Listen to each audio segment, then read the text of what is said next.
Why the Chargers lost. Analytical breakdown.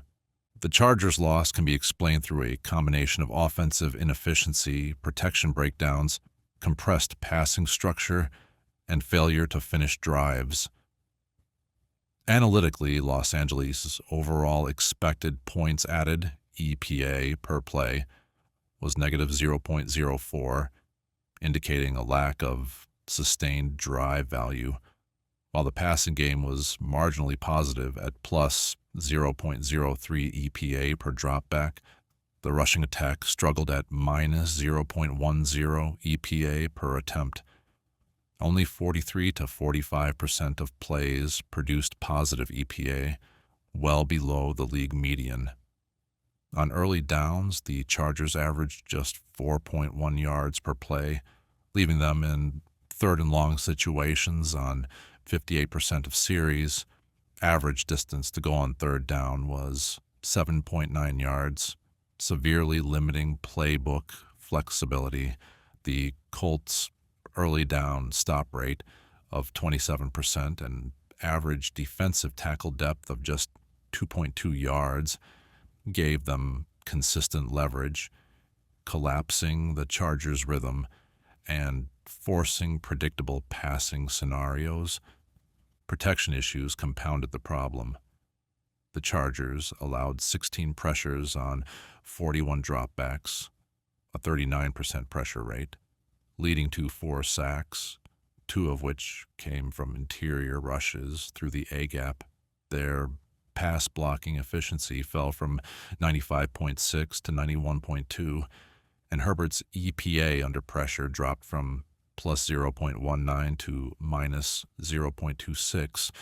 Time to throw increased from 2.45 to 2.72 seconds, reflecting disruption to his timing-based quick game. The Colts' Pass Rush Productivity, PRP, was 7.4, well above the league average, fueled by effective stunts and loops.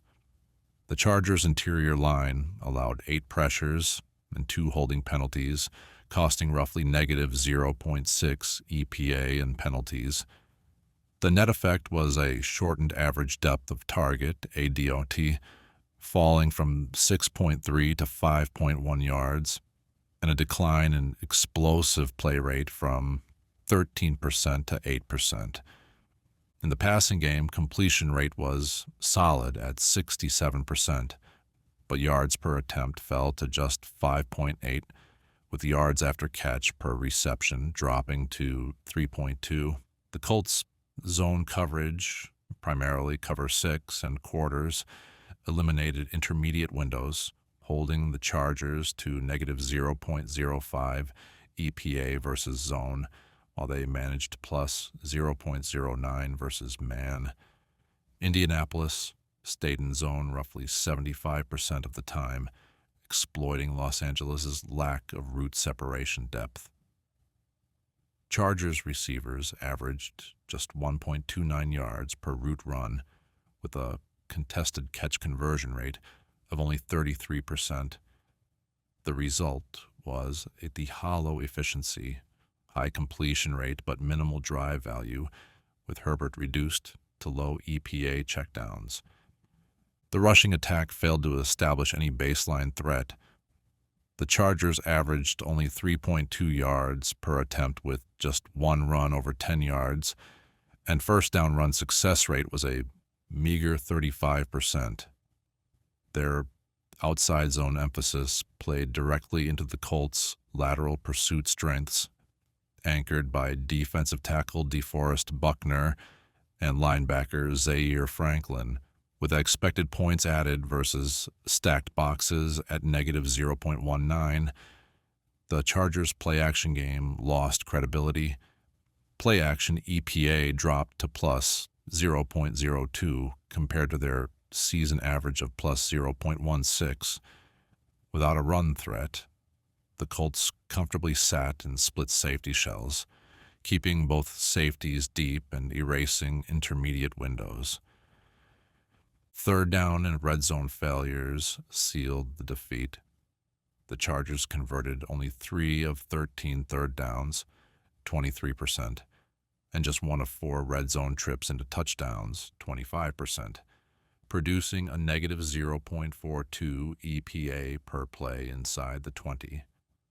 Indianapolis's defensive front tightened coverage with cover 1 robber and tight cover 3 looks, compressing Herbert's average depth of target to 3.8 yards. The Colts linebackers posted a 15% stop rate, and their defensive line closed horizontal spacing, forcing field goals rather than touchdowns, a 9 to 14-point swing in expected value. Defensively, Los Angeles regressed from earlier season standards. They allowed plus 0.03 EPA per play and generated pressure on 32% of dropbacks, but converted only 15% of those into sacks, well below the 22% league average. Missed tackles, 10 total, 11% rate, and poor run fits extended Indianapolis drives. The Colts gained plus 0.05 EPA per play versus zone and plus 0.08 EPA versus run-pass options, RPOs, exploiting seams and glance routes behind linebackers. On the ground, Indianapolis averaged 3.1 yards after contact per attempt, while the Chargers' stop rate fell from 13% to 8%, leading to a 7-minute time of possession deficit. Quantitatively, the Chargers' net EPA differential was about negative 10.5, translating to a 7 to 10-point defeat expectation. They lost roughly 7.5 expected points from offensive inefficiency, third down and red zone execution, and another 3 from defensive miscues. In comparative metrics, the Colts outperformed in total EPA plus 0.06 to minus 0.04, rushing EPA plus 0.05 to minus 0.10, and red zone EPA per play plus 0.27 to 0.27 minus 0.42. Ultimately, the hierarchy of failure begins with interior protection breakdowns, negative 0.26 EPA per dropback under pressure, followed by negative early down rushing EPA, negative 0.10, compressed passing structure, 5.8 yards per attempt, and red zone inefficiency, 25% touchdown rate, defensive finishing issues, low sack conversion, and high missed tackle rate completed the collapse. In summary, the Chargers did not lose due to a lack of effort or talent, but due to sequencing, inefficiency, and situational execution failures. They maintained solid short-term stats like completion percentage and pressure creation, but lost in the high leverage efficiency layers, expected points added, success rate, and explosive play rate. The Colts controlled leverage on early downs in the red zone and at tackle depth, flipping the game's expected outcome through superior structure and drive efficiency. Statistically, this was not a blowout in yardage. It was a systemic defeat in sequencing, protection, and finishing. 1. Core structural relationship, YPRR versus TTT and TTP. Yards per route run, YPRR flex both target depth and conversion efficiency. It's essentially a yards created per available route. For Herbert, a mid-range YPRR, approximately 1.5 to 1.8 signals rhythm efficiency, but limited vertical yield. League-leading vertical passers, e.g. Josh Allen, Patrick Mahomes, Jordan Love, often sit above 2.0 YPRR when the offensive structure allows intermediate and deep shots to develop. Herbert's time to throw, TTT, in 2025 typically ranges from 2.45 to 2.55 seconds, one of the shortest among high-volume quarterbacks. That's excellent for avoiding sacks and sustaining rhythm, but it constrains deep development. Routes breaking beyond 15 air yards require approximately 2.8 to 3.0 seconds of setup, meaning his average TTT effectively cuts off deeper route layers before they mature. Compounding that, his time to pressure, TTP, the average time before a defender arrives or disrupts the pocket, hovers around 2.35 to 2.45 seconds, slightly below league median, approximately 2.55 to 2.60. This means pressure often arrives just before the deep concepts can develop. Herbert, sensing this window compression, chooses to trigger early quick slants, outs, hitches, and RPO crossers, rather than waiting on deep routes that might not have time to unfold. So structurally, short T, TP, plus short T, T, T equals capped vertical, Y, PR, R ceiling. 2. Functional implications, how timing disrupts depth. Metric typical range, Herbert 2025. League SAAV functional effect, time to throw TTT, 2.45 seconds, 2.75 seconds, reduces deep route availability, limits intermediate dig/post windows. Time to pressure TTP, 2.40 seconds, 2.60 seconds, forces early checkdowns, discourages 5 and 7 step concepts, yards per route run, 1.6 to 1.8, 2.1 elite, indicates efficiency but horizontal compression, pressure to sack conversion, approximately 12 to 14% good, 15 to 17%. Herbert avoids sacks by triggering early but sacrifices air yards, average depth of target ADoT, 7.4 to 7.6 yards, 8.5 to 9.0, supports rhythm passing profile, not vertical threat. Essentially, Herbert's internal Clark and protection timing align too closely because his pocket collapses at nearly the same time his deep routes break open. He defaults to pre-snap leverage reads, short intermediate options, rather than progressing into deeper structure. The result is an offense that moves the chains but rarely stresses safeties vertically. 3. Offensive design reinforcement. Kellen Moore's 2024 remnants and Greg Roman's 2025 schematic influence reinforce quick game bias, high RPO and screen rate, approximately 15 to 18%, keeps TTT low but compresses depth. Reduced max protect sets, fewer 6 or 7-man protections, limit Herbert's comfort on longer developing concepts. Receiver separation trends, most chargers WR the S below 2.8 average separation, mean Herbert avoids throwing late into tight downfield coverage. Thus, even when deep routes are called, the time alignment between TTP and TTT effectively cancels the play's second window. 4. Quantitative causality summary. Factor metric impact on vertical efficiency. Pocket duration TTP, 2.4 seconds. Deep routes require greater than 2.8 seconds.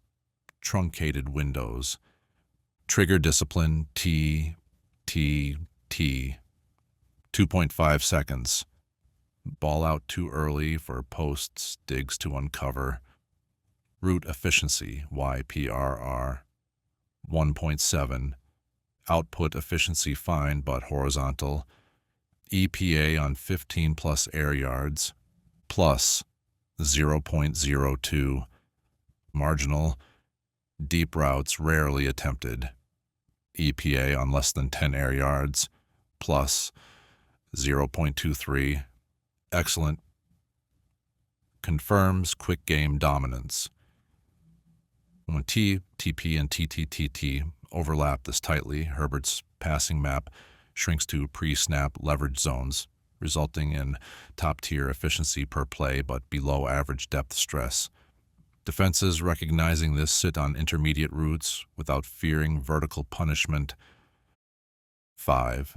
Analytical conclusion. Justin Herbert's inability to push the ball downfield is not a matter of arm talent. It's a timing geometry problem. His average time to throw, 2.5 seconds, nearly equals his average time to pressure, 2.4 seconds, leaving no buffer zone for deep route development. The offensive line's interior instability accelerates internal pressure. The scheme prioritizes rhythm throws, and the result is an efficiency-rich but vertically muted passing profile.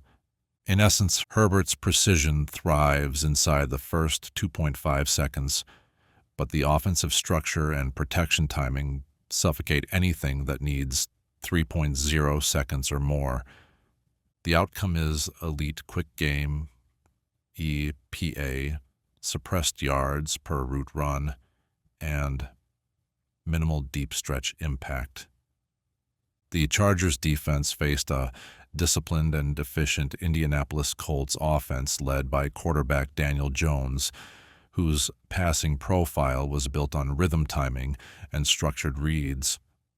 Jones maintained a mid-70s Pro Football Focus (PFF) passing grade, completing about 68% of his short to intermediate throws with an average target depth of roughly 7.3 yards. His expected points added EPA profile showed a sharp contrast between clean pockets plus 0.22 EPA per dropback and pressured situations minus 0.21. Jones's ratio of big-time throws to turnover-worthy plays was about 4-1, reflecting risk-averse decision-making through slot and checkdown reads. However, when protection broke down, his pressure rate climbed to 37%, and performance fell significantly when forced to hold the ball beyond 2.8 seconds time to throw TTT. The Colts' route distribution relied heavily on in-breaking concepts such as slants, digs, and run-pass option RPO crossers with limited deep vertical attempts. The Chargers' pass defense, anchored by Derwin James, showed solid coverage grades between 72 and 75, utilizing nickel personnel on about 65% of snaps.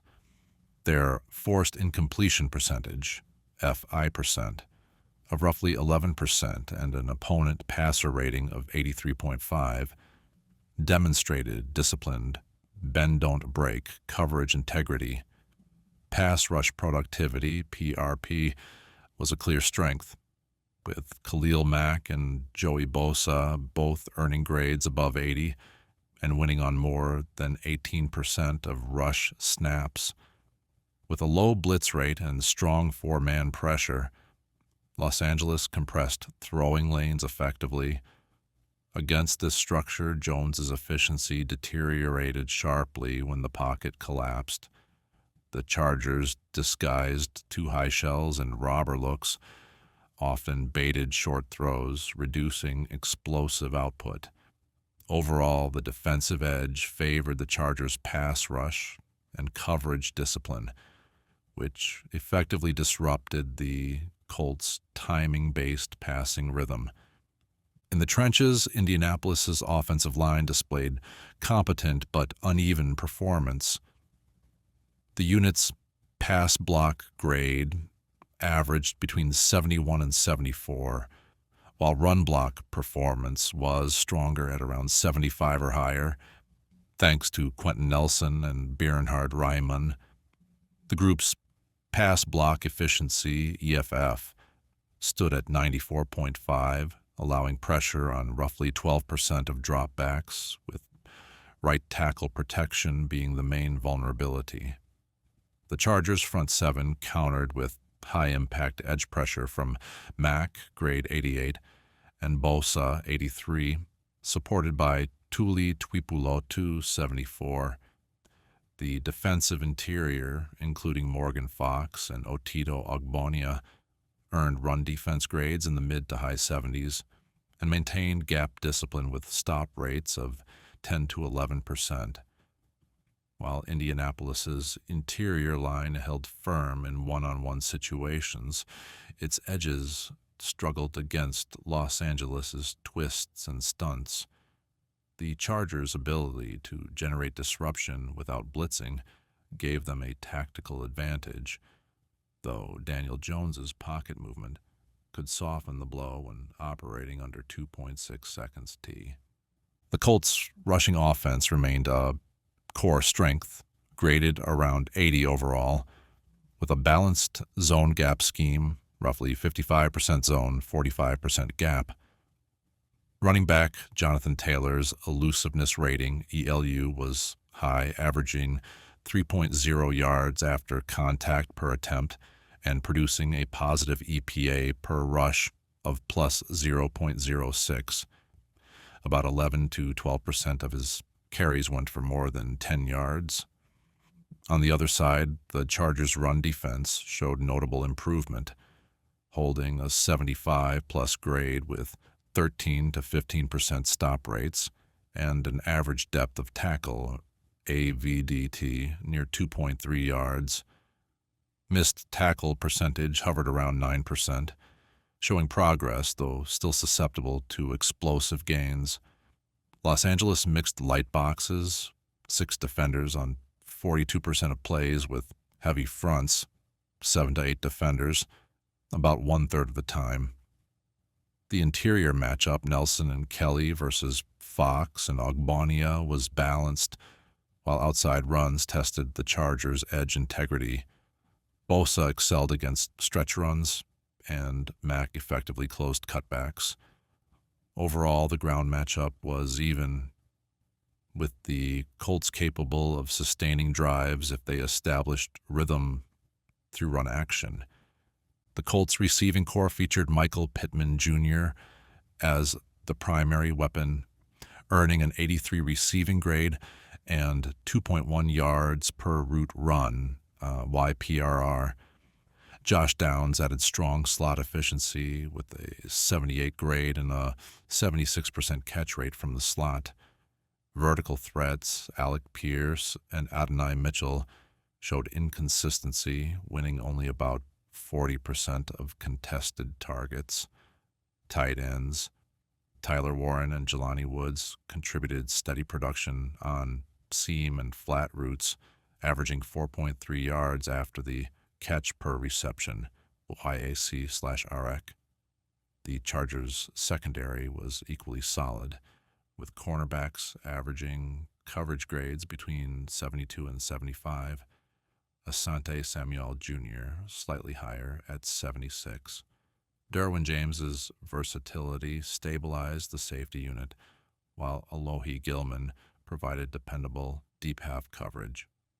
With an 11% pass breakup, PBU rate, and sub 9% missed tackle rate, the unit forced offenses to play underneath. The primary mismatch for Indianapolis came from Josh Downs against nickel corner Josser Taylor, whose mid-tier grade created opportunity for slot production. Pittman's boundary strength also challenged press coverage, though bracket help from safeties limited isolation success. The edge here leaned slightly toward the Colts, driven by Pittman's reliability and Downs' slot efficiency. Situationally, the Chargers held small advantages across most efficiency categories, On early downs, their zone integrity and low blitz structure countered Indianapolis' short passing rhythm. Deep passing favored Los Angeles due to their strong safety depth. The rushing battle was largely even, while the slot game tilted toward the Colts' quick timing routes. In protection versus pressure dynamics, the Chargers' elite edges overwhelmed Indy's average tackles, and turnover risk favored Los Angeles because of their high-pressure disruption. Expected points, added projections painted a nearly neutral efficiency profile. The Colts generated plus 0.04 EPA per dropback against the Chargers' defensive average of minus 0.06 allowed, balancing out to neutral. On the ground, Indianapolis held a minor plus 0.01 EPA edge, plus 0.06 versus minus 0.05 allowed. Success rates stood close. 53% passing versus 48% allowed, and 46% rushing versus 45% allowed. Explosive play rates were also balanced, 9% versus 8% allowed. Overall, this matchup revolved around efficiency versus disruption. The Colts' rhythm offense could sustain drives when clean, but the Chargers' pass rush had the potential to swing possessions dramatically. Strategically, the Colts' offense needed to rely on tempo and run-pass option designs to slow Bosa and Mack, leverage Pittman and Downs on short crossers to attack nickel leverage, and sustain inside runs like split zone and duo against light boxes. For the Chargers' defense, the key priorities were winning first down run fits, disguising coverage with robber rotations to bait quick throws, and maintaining rush lane discipline to contain Daniel Jones's pocket movement. In total, Los Angeles held a slight defensive edge. Their pass rush disruption and coverage discipline outweighed Indianapolis's steady but unspectacular efficiency. The run game remained balanced, yet the Chargers' capacity for pressure and drive-killing plays gave them a higher defensive ceiling. The overall matchup favored the Chargers' defense by a small margin, with fewer explosive plays expected, but more high-leverage defensive impact moments. Chargers offense versus Colts defense, comprehensive analytical matchup. In the passing game, quarterback Justin Herbert leads a highly efficient Chargers offense with a Pro Football Focus PFF passing grade in the mid-80s, reflecting sharp execution and structured dropbacks and quick game timing. His average depth of target, ADoT, sits around 7.6 yards, emphasizing mid-range routes and rapid decision-making. Herbert completes about 69% of his passes, roughly 76% when adjusted for drops and throwaways, maintaining a disciplined balance between aggression and control.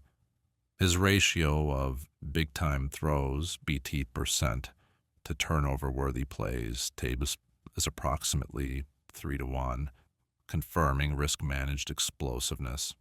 Expected points added per dropback, EPA/DB, remains strongly positive in quick timing and play action concepts, but dips slightly from plus 0.22 to minus 0.05 under pressure.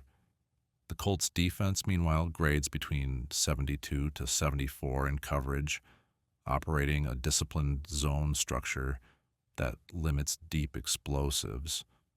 Their defensive backs are targeted roughly once every 7 snaps, and they hold opposing quarterbacks to an average National Football League NFL passer rating near 88.0.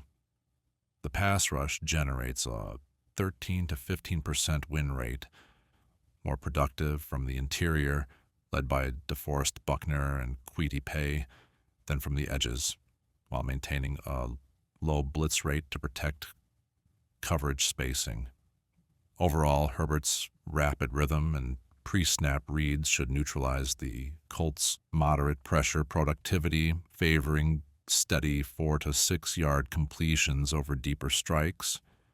Edge Chargers' passing game, particularly in early down tempo and run-pass option RPO spacing.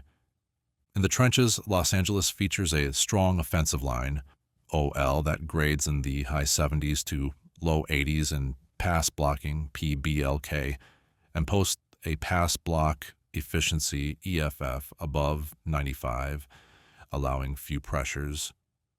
Their run blocking, RBLK, however, trails at around 67, performing better on outside zone reach blocks than on interior drive plays.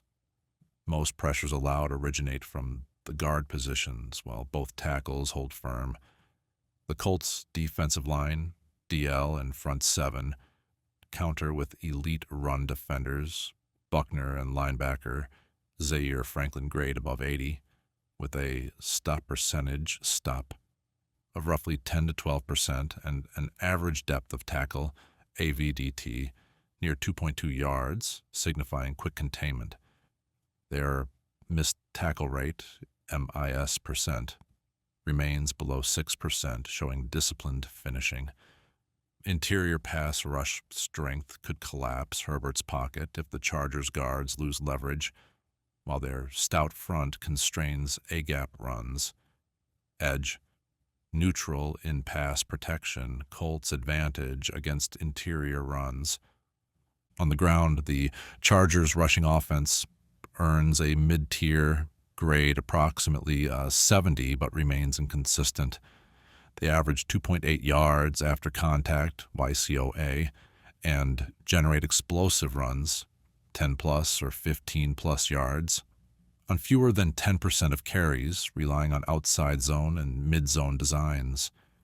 Running backs exhibit moderate elusiveness, ELU, gaining yardage more through balance than speed. The Colts' run defense, ranked among the top 5 league-wide, forces negative EPA on roughly 25 to 28% of opposing carries and excels in box penetration through synchronized linebacker fills. Their low missed tackle percentage and tight tackle depth erase the Chargers' limited yards after contact advantage. Edge, Colts run defense decisively. Among the receivers, Los Angeles fields a reliable group with mid-70s receiving grades, producing 4.6 to 5.1 yards after catch per reception, YAC/REC, and maintaining a drop rate, DRP percent, near 4%. Their contested catch conversion rate, CTC percent, is about 45%, showing competence but not dominance against physical coverage. Tight end Gerald Everett and receiver Joshua Palmer find success from slot and tight alignments.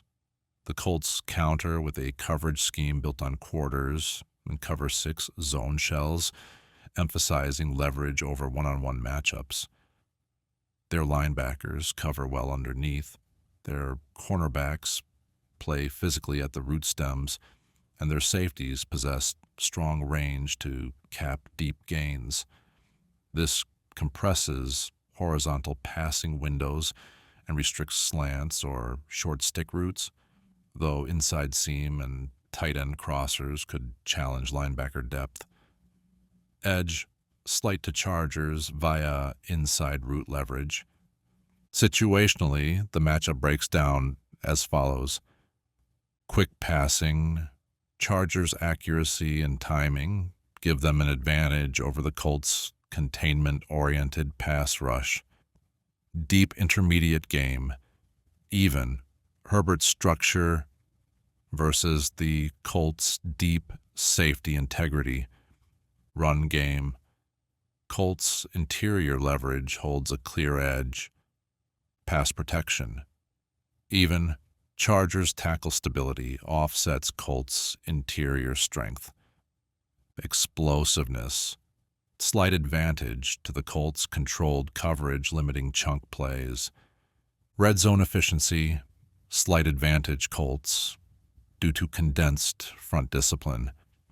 Projected performance metrics suggest the Chargers' passing EPA per dropback between plus 0.05 and plus 0.08, while the Colts typically allow around minus 0.04 EPA per dropback defensively.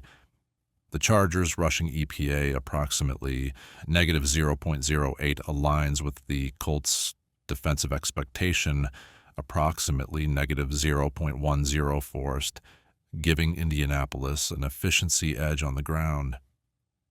Passing success rates project around 52 to 55% for Los Angeles against a defensive prevention rate near 50%, while rushing success 37 to 40% lags behind the Colts' 45% stop rate.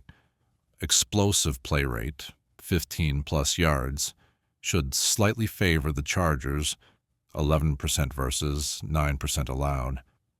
Overall, expect a low-variance rhythm game dictated by Herbert's quick reads. Sustained drives via tight end seams and short zone throws are likely, but the Colts' trench integrity will cap rushing value and yards after contact. The key battle lies inside. If the Chargers guards can withstand Buckner and center pressure collapse, Los Angeles controls tempo. Otherwise, Indianapolis will drag the game into a grind. Strategic keys for the Chargers: 1. Maintain fast early down tempo to neutralize the Colts' stop percent tendencies. 2. Use RPO and motion to manipulate linebacker depth. And 3. Attack perimeter flats to exploit zone cushions. For the Colts: 1. Collapse the pocket from the interior to disrupt Herbert's platform. 2. Force long third downs by stifling early down runs. And 3. Disguise safety rotations late to bait intermediate throws. Overall edge: Chargers' passing efficiency and tempo rhythm grant them a slight overall advantage. Colts' run defense remains elite. The aggregate matchup is balanced, tilting toward Los Angeles. If Herbert sustains his quick game precision and the interior offensive line holds under pressure,